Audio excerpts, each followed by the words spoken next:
Coming up next on Passion Struck. There's a Stanford study from 2015 that said the way that companies manage attributes 120,000 deaths per year in the United States alone, and 5 to 8% of the total annual healthcare cost.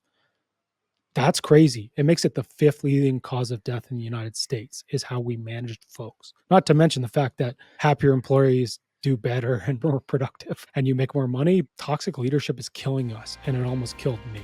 Welcome to Passion Struck. Hi, I'm your host, John R. Miles, and on the show, we decipher the secrets, tips, and guidance of the world's most inspiring people and turn their wisdom into practical advice for you and those around you. Our mission is to help you unlock the power of intentionality so that you can become the best version of yourself. If you're new to the show, I offer advice and answer listener questions on Fridays. We have long-form interviews the rest of the week with guests ranging from astronauts to authors, CEOs, creators, innovators, scientists, military leaders, visionaries, and athletes. Now, let's go out there and become Passion Struck.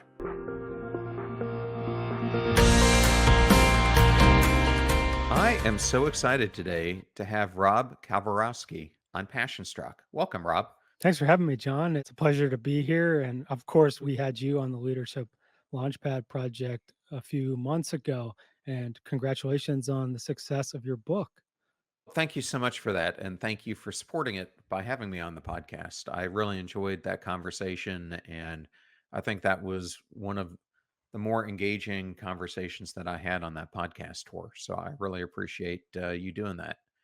Thank you. I always like to start these episodes out by giving the audience a chance to get to know you. You are from Canada. I was hoping you could discuss your upbringing. And as a kid, what were you passionate about? So I'm from Ottawa, Canada. I lived in Ottawa from from birth till 18 years old. And as a kid, I was super into water polo. I started playing water polo at 9 years old, got really competitive really quickly. And around 13 years old, I was training every day. And then we won the national title at 16. And then I was on the Canadian junior national team at 17, 18. So that was really what dominated my life early on. And I love it. And I still, like, down in Costa Rica, there's no pools where I'm at, but I always miss it. So, how as a kid in Canada, how did you get introduced to water polo? Because it seems like one of those skills where you're typically a swimmer and then somehow you get pulled in that direction. But growing up, I was never exposed to water polo until I went to college, where I had a company mate of mine who was on the team, and it really opened my eyes to a sport that many people don't know too much about. It's funny. So actually, my grandfather played water polo, which is weird. But also, my parents were early on the head trauma train, just thinking it was not a good idea. So that took out hockey and football. And I'm a terrible runner. And so it ended up being something in the pool. And then there was actually like they had a free class when I was 9 at the local pool. And so I went and I was like, I love this. I'm a huge ball sport guy. Swimming, I mean, I do swim obviously for training, but I always wanted to play sports. And so I needed some balls to throw around and some goals to score. So that was where water polo became the thing.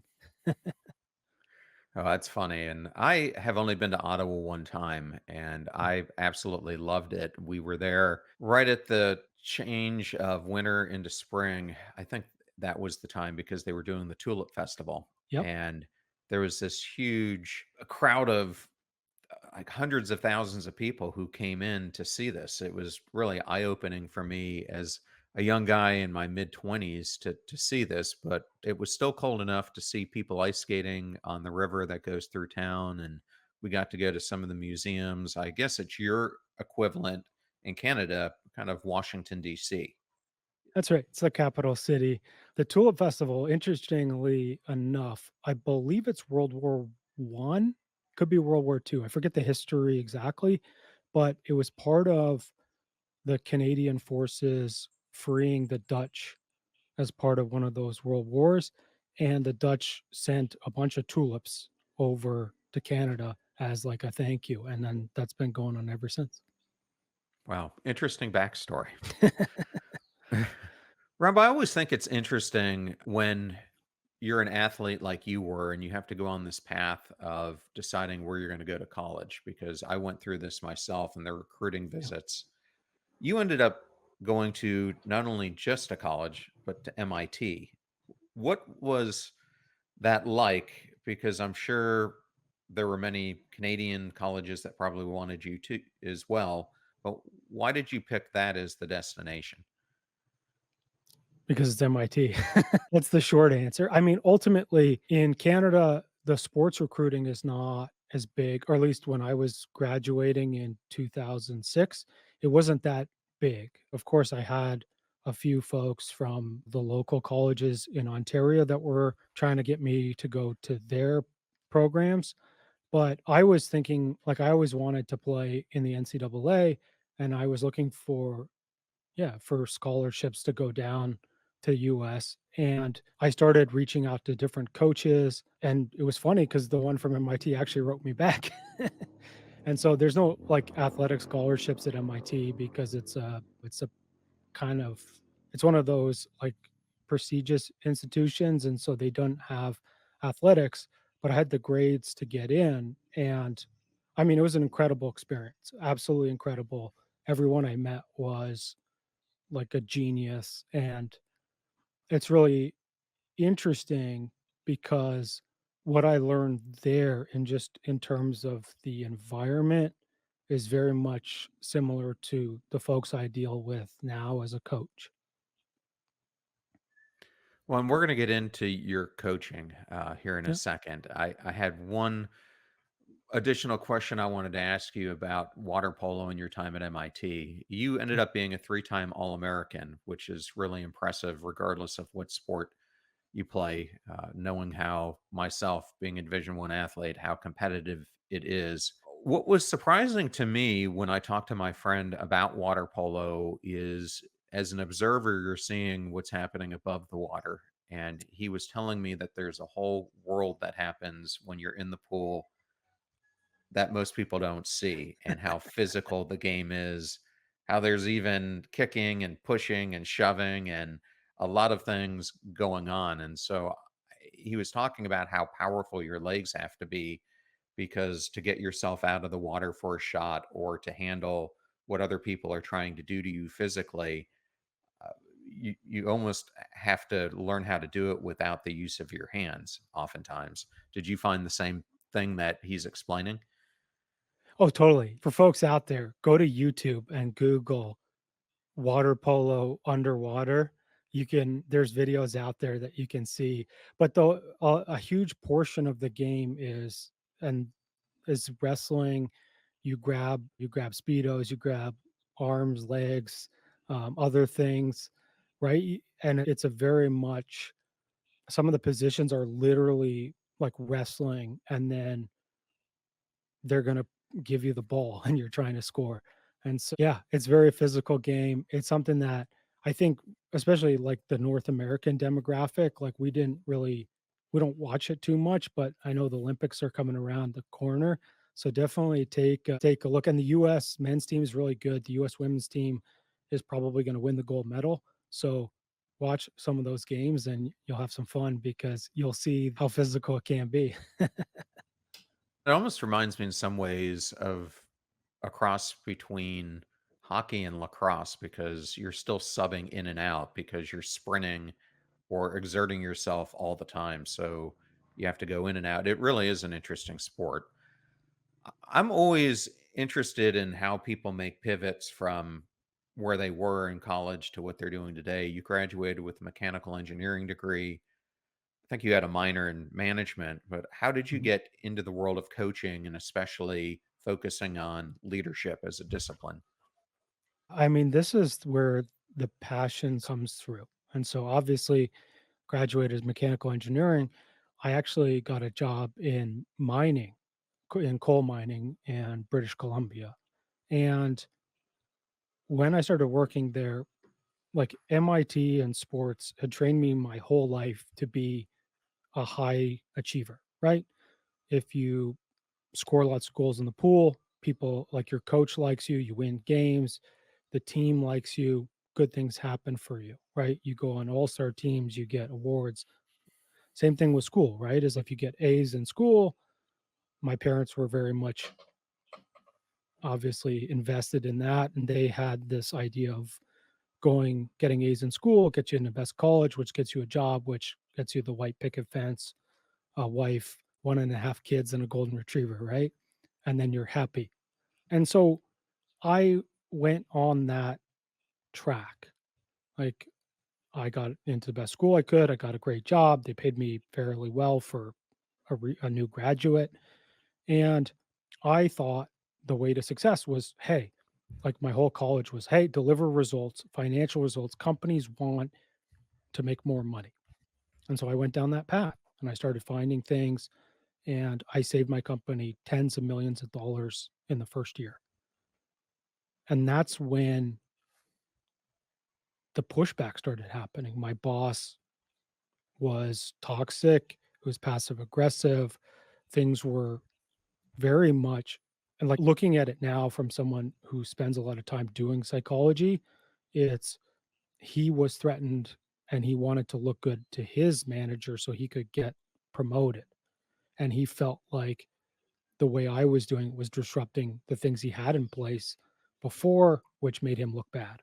Now, we can set aside whether that's true or not, but that's what was happening. And it came down on me.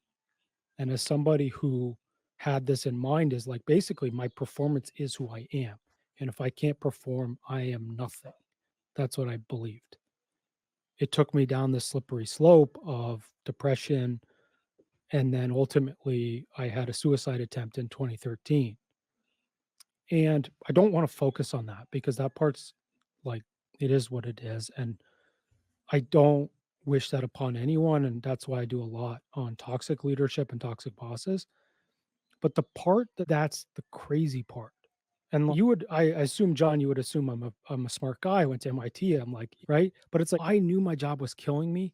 And yet I woke up the next morning and I went to work because I was trapped in this mindset of if I don't perform, if I don't do, I'm nothing. If I don't make money, I'm nothing. And that's the part where I want folks to really understand. And it's you have a choice, and it's incredibly hard. And we learn often to listen to people who are more powerful than us or quasi more powerful, right? Like your parents or a teacher or your boss or whatever. And it's like ultimately growing up entails self authorization. You can choose. And it wasn't that I couldn't afford to just quit my job and drive. I probably would have just driven home, right? But it's like you can choose to do that. And that's the magic. And that's where, John, like you went, right? You were in a similar position. And it was like, well, I'm going to do something different now because it's going to make me feel more passionate, more happy. And that's when I started. Well, I didn't make the pivot then, of course. It took me a lot longer, but that's those moments where we can choose to solve our own problems.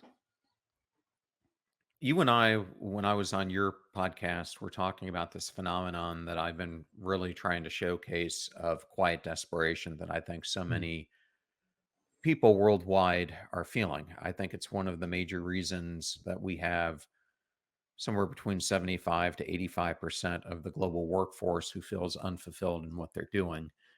And I believe that a huge part of this is we end up going to work, and you describe this in your TED talk, where we wear a mask. I call it the mask of pretense, That's right. trying to pretend we're someone who we're not. And it's really the opposite of being authentic. Why do you think this phenomenon is so widespread? And how often are you seeing it with the clients that you're coaching? Everyone. This is the part where we'll go a little bit into psychology. And in the coaching I do, I like to use the internal family systems framework. And basically, the internal family systems framework, actually, it's great timing because Inside Out 2 just came out. And so, folks, check that movie out.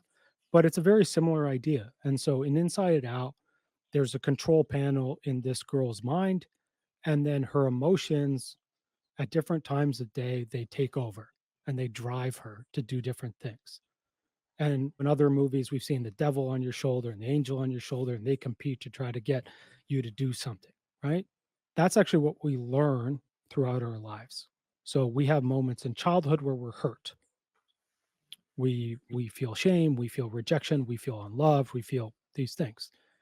And then what happens is basically a mask. They call them protectors, but a mask comes in and we learn a behavior that's going to prevent us from being hurt again.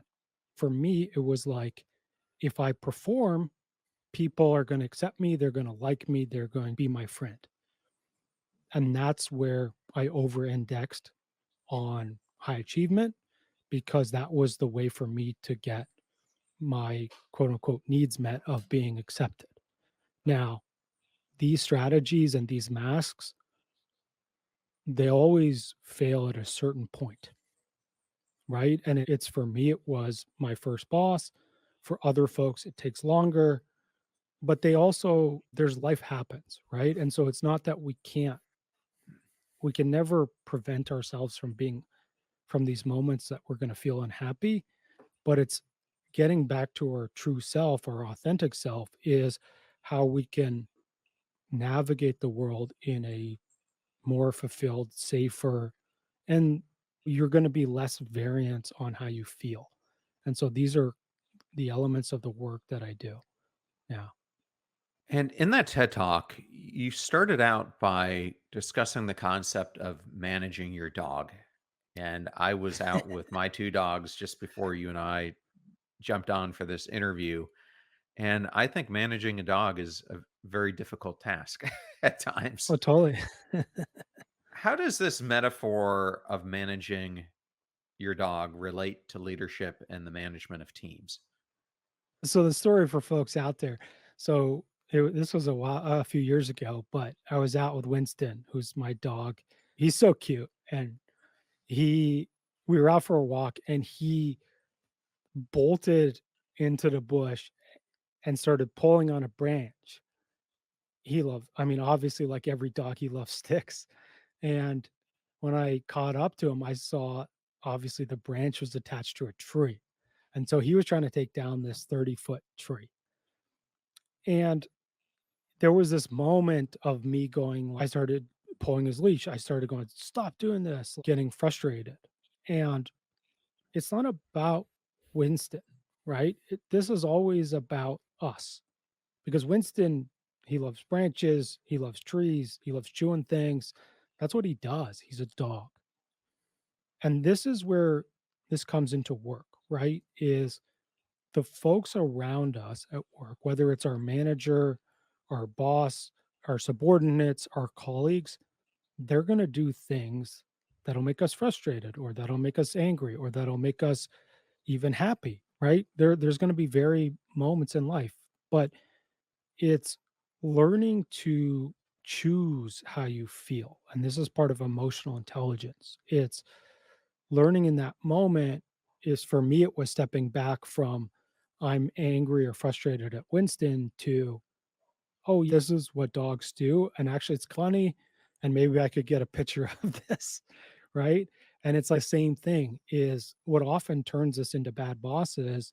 And 65% of the workforce has a bad boss is these moments where it's like we delivered a mistake to the client and someone gets mad because you feel that was your, well, you don't feel it was your fault, but you feel like it was somebody else's fault. And so you yell at them.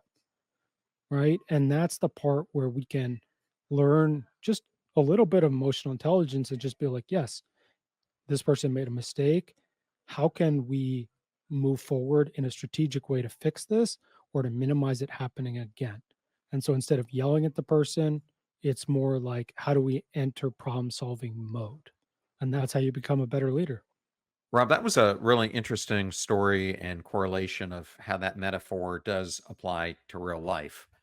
Another thing that I found really interesting during this TED Talk is you discussed a Swedish study that I had never heard of before about how different bosses perform. I was hoping you might be able to share a little bit about that study and why it really brings out some shocking results. The biggest part is, and this is something I know everybody's listening has had a bad boss. And the study came out in 2021 and it's called Appetite for Destruction. And so it talks about bad bosses as destructive leaders. I call them asshole bosses. And it's funny because when we talk about that word, and if I ask you, John, hey, have you ever had an asshole boss? I'm sure at least one, if not multiple people come to your mind, right? Now, that Absolutely. w- so John, if I said to you, describe me like what does an asshole boss look like to you, or what are the behaviors they do? I'll just give you a scenario that I had with two bosses that I worked for at Lowe's. One who I thought was one of the best bosses, and the other was someone who came in to become my direct supervisor. I worked for this gentleman named Steve Szilagyi, who went on to become the EVP of all supply chain. When I was there, he was the SVP of all the distribution centers, which at Lowe's is a big time job. You have over 30,000 employees. These facilities are about 1.5 million square foot. And what was so remarkable is I went on a number of different visits with him to these facilities, and he would walk around, and there are thousands of people in them, and not only did he know the people's name, he knew their wives' names, their kids' names, what activities they were interested in. I couldn't believe That's incredible. how interpersonal he was.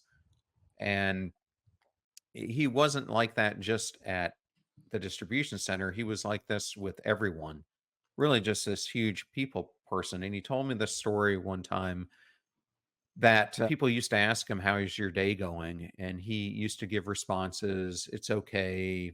I've had better days." And he realized that what he was saying was how he was living out his work life. And he decided to start saying, anytime anyone asked him that, "It's going amazing." And just by projecting all the time how amazing things were, his life changed and things became more amazing. Well, anyway, he was this great boss everyone loved. And then I had this other boss, and I remember she was hired. She spent the first 2 weeks in her office with the door closed, never came out unless she had to use the bathroom or had to go to a meeting or something else. And I finally, somewhere in these 2 weeks, the tail end of it, get my opportunity to meet her for the first time. And I had come prior to this from leading the largest group in technology. We had 2,500 employees who were doing software development, and this function got broken up into three, which she was now leading, but all of them were sitting outside my office. Or the entire floor practically was my people. And I asked her, "Hey, would you like to go and I can walk you around and you can meet the directors that are under me, plus all the managers and the independent contributors, and you can get a sense so when you walk out, it won't be foreign to you." And she goes, I want you to understand something right here, right now. My job isn't about leading your people, I lead you. Your people are up to you." She goes, "I am more interested in leading up and leading to my peer group. And really, I'm not going to spend any time with the rank and file or any of that." And I use those two examples because here you have this person in Steve Szilagyi that people just gravitated towards. He was such a great leader. You might think of General Patton type. And here you have this other person who basically saw herself as better than anyone else. And it's interesting to me because these types of leadership styles are all around us. And I ended up leaving Lowe's. And I will tell you, had I worked for Steve directly, I probably would have never left the company. But because I worked for this other individual, I hated my job so much because she represented every bad attribute that I'd ever heard of going to the Naval Academy, being trained to be an officer, of the leadership styles that we despise. And there was nothing I could do about it. And I think when it comes to the end of the day, people leave employees almost every single time, not because of the company, but because of who they're working for. And I'm sorry you went through that. And that's the other side of it, right? Is exactly what you're saying. And it's the research bears this out as well, is the military does an incredible job leading or creating leaders. And part of this is actually because all the leaders in the military have also been at the front lines, right? They've done all the things that the folks that they're leading have done. And by converse, is a lot of what makes people successful in gaining positions of authority at work are these sort of self-centered narcissistic behaviors, and ones where they're taking credit for other people's work and they're deflecting blame onto other folks. And so one is, those are folks that it's tough to work with if they're taking credit for your work, right? I've had that happen a few times. And one is you don't feel recognized. The other is, these elements of you're not getting recognition. However, they're taking it from you. And then if something makes a mistake, it's your fault, right? And nobody wants to work in an environment like that. And that's the part of it. So 65% of folks have a bad boss right now today. And they vary from, I like the abusive, sorry, arrogant and violent boss, which for folks out there, you can think of this as the role that Gordon Ramsay plays on Hell's Kitchen. I know it's not him in real life, but when he yells at folks, he throws plates at them, he calls them names. It's something similar to that, all the way to folks that maybe they don't care about the company, they don't really make any decisions, they avoid accountability, they avoid responsibility. So there's a huge spectra in there. But the big thing here, right, is how does this impact you? And that's what really matters, right? Some folks I work with actually like having a boss that doesn't care or doesn't give them a lot of hand holding or management because they're great at their job and they just want to run, right? That's totally fair. On the other side, if they're yelling at you, nobody really likes that, right? But this is where that self choice and that self authorization come back in because the impacts of a toxic boss are huge. Folks who work in a toxic workplace, there's increased risk of physical disease. So, heart attacks, stroke, also major disease like cancer, diabetes, basically stress related disease, which is almost everything. And then you also have the mental illness side, which I suffered through, but it's like anxiety, depression, burnout, those type of things.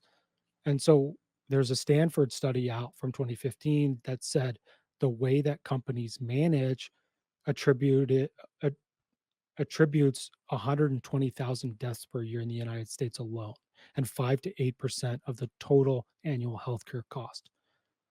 That's crazy. It makes it the 5th leading cause of death in the United States is how we managed folks. So there's a lot of and not to mention the fact that happier employees do better and are more productive and you make more money, but it's like toxic leadership is killing us and it almost killed me.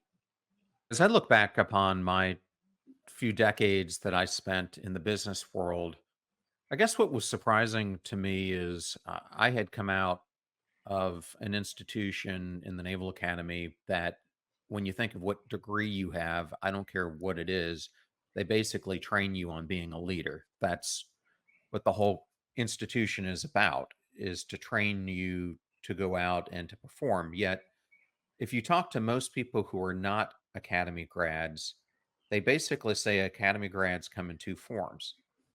There's the form that's like Steve Szilagyi, who's out there, a person who's willing to roll up their sleeves, who bonds, who tries to be a servant.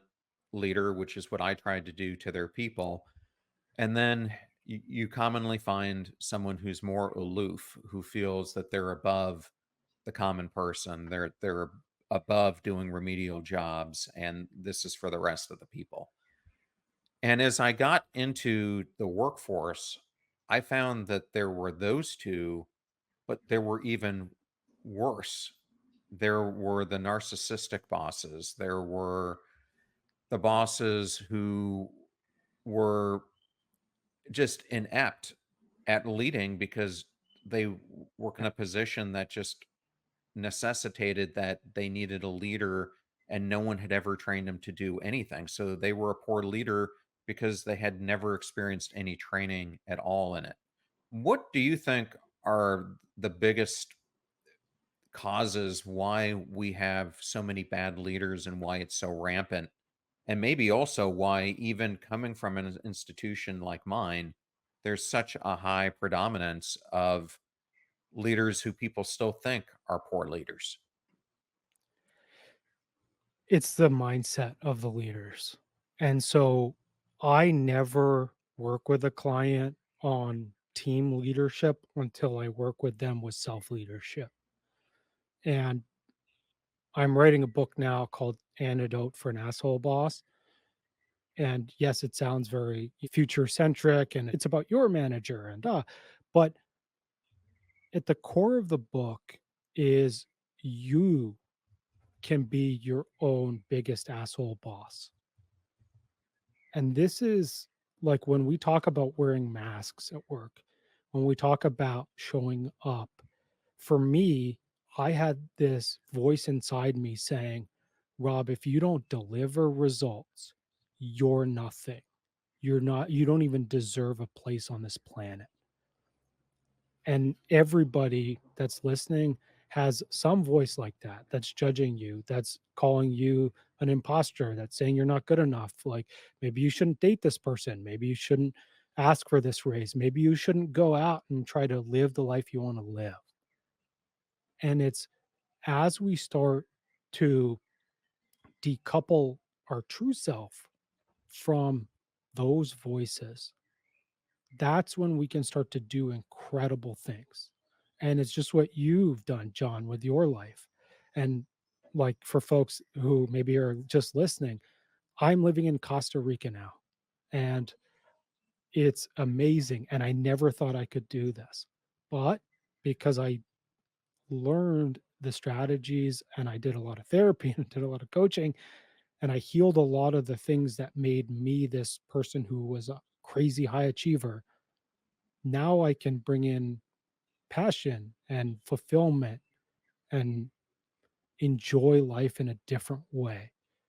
And if you get anything from this interview, it's start your journey. Go find a coach, go find a therapist, start working on yourself because that's going to lead you to a place that you don't even know exists yet. And speaking of getting a coach or a mentor or something like that, I really believe that a lot of the traditional leadership coaching methods aren't really sufficient anymore for the work environment that people are in. And I think you feel the same way. What needs to change, in your opinion? So there's actually a great book out there, Leadership BS by Jeffrey Pfeffer, and he's a Stanford professor. But a lot of the things that one leadership companies and coaching sells you are not actually things that work. So that's a big point. And the data backs this up. So Harvard Business Review published a paper that said that $356 billion dollars was spent on leadership development each year, and only 25% of it was effective because it affected the leader's mindset. So that's where I always start is the mindset. The second piece of this is context and metrics matter. And so this is where we're bringing in some quote unquote real stuff, right? It's like, how are we measuring the behaviors that we want to see as companies? Because if we want folks to be like John's great boss, we want them to go and talk to folks, know their names, then we need to ask those folks, How often is John's boss going to talk to them? How do they feel about this interaction? Those are the behaviors we can literally measure and make those part of what we're doing. And so I saw a few months ago the CEO of Novo Nordisk, the folks who manufacture Ozempic, he said that his leaders have to create teams where they get a mark of low stress. So he said more than 10% of the team is in the high stress area, then basically the leader is going to be considered not hitting their KPIs. And this is where we need to go as a business, as businesses and business leaders, right? Is you measure to get behaviors, and we're not doing that in the right ways now.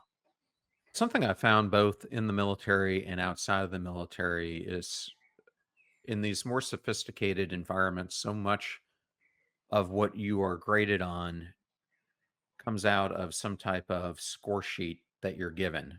And those score sheets are typically looking at efficiency, top line growth, metrics that don't measure the impact that you're having on the team that you're leading or how fulfilled they feel in life, how much they're producing creatively, the innovation that you're driving. None of those things get to be measured.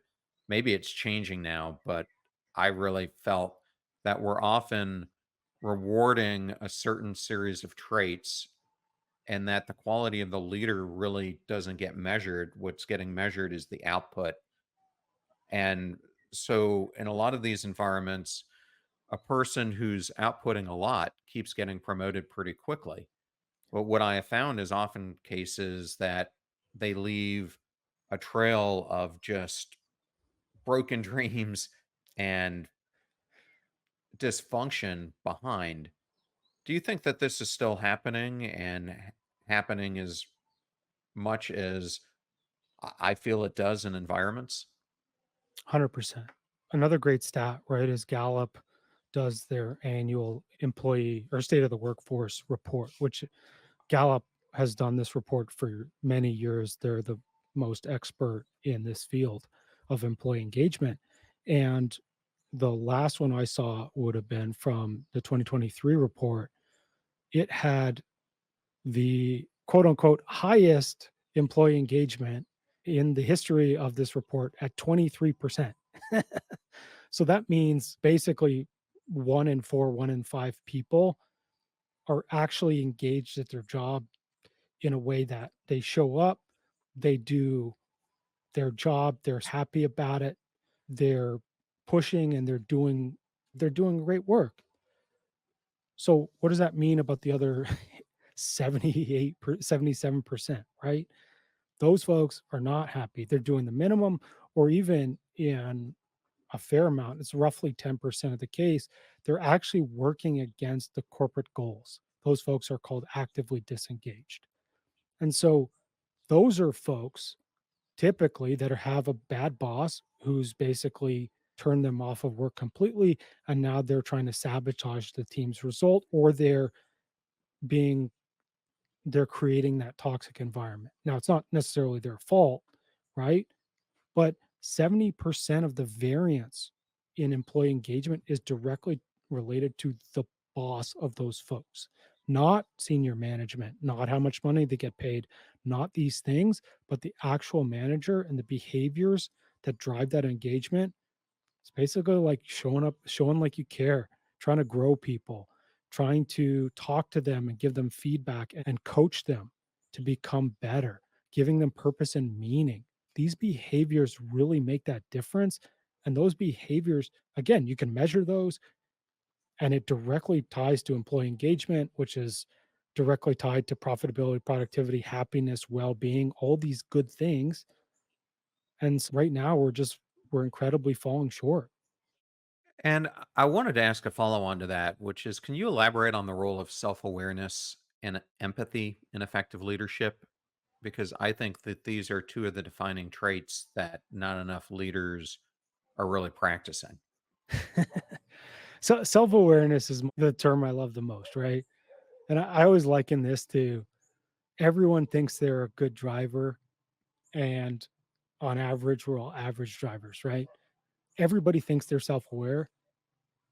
Actually, the stat is 95% of people think they're self-aware when only 12 to 15% of people actually are. There's about 80% of us who walk through life. We don't really know anything about ourselves. We don't really know about anything in terms of how we show up and how we impact other folks, because there's internal self awareness. I know who I am. I know my values. I know my goals. I know who my internal emotions, these type of things.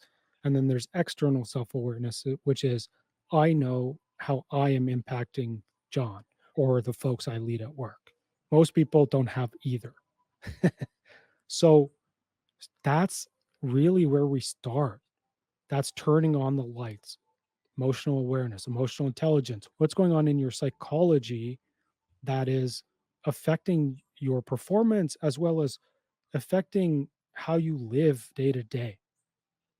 These are incredible. What are those voices in your head that are being your bad boss?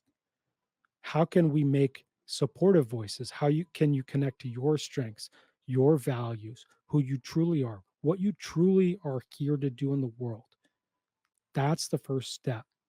And those folks make incredible leaders. And then the second piece, right, about empathy is this is the next step. And you can't develop empathy without first developing your emotional intelligence and also your self-awareness, because is a similar skill, right? Empathy is I know how you feel because I've been able to understand that feeling because I felt it before myself, right? These are these moments where other people feel stressed, where something's going on in their life, where they made a mistake, right? But it's not that you're going to let them get away, quote unquote, get away with these mistakes. It's not that you're going to hold them accountable to getting great results. It's just being able to understand and show folks that you get it, you care, and you want everyone to grow together and succeed. And that's the big piece is it's an incredible skill for leaders to have, but you have to develop that self-awareness first because you can't get from nothing to empathy. What advice would you give a listener who's dealing with a toxic boss or a toxic work environment? Absolutely. So, first off, go watch my TED Talk. It'll go through the 6 different types of bosses as well as give you some strategies for each. You can also go to howtodealboss.com. I have a free ebook there that will help you with some of these things. Now, the big thing is how is it impacting you? This is always the first step for me.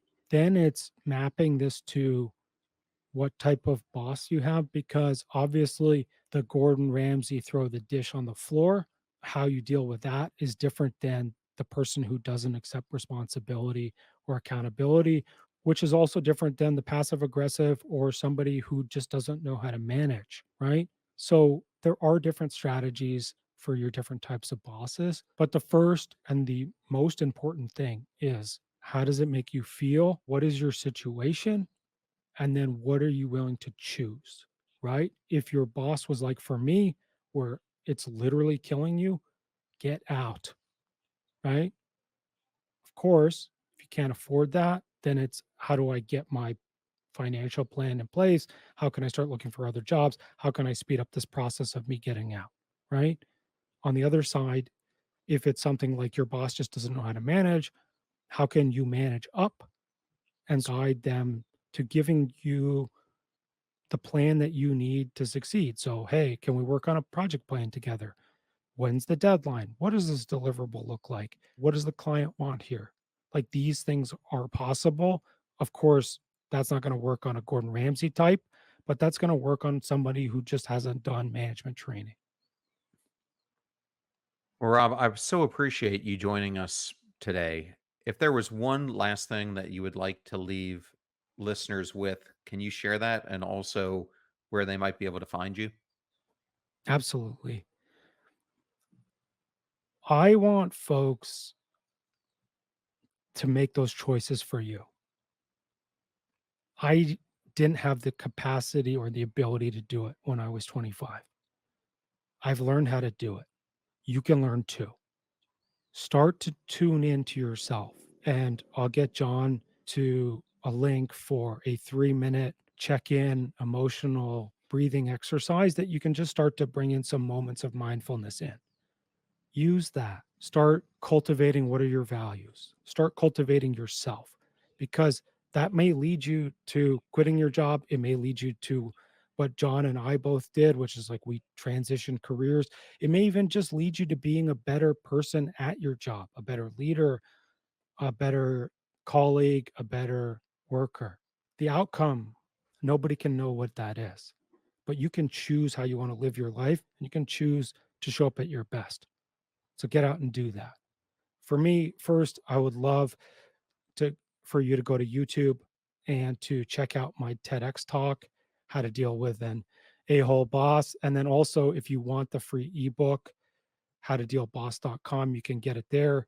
And then just for all of you listening, you can get a $50 coupon on the How to Deal with an a-hole boss program on howtodealboss.com.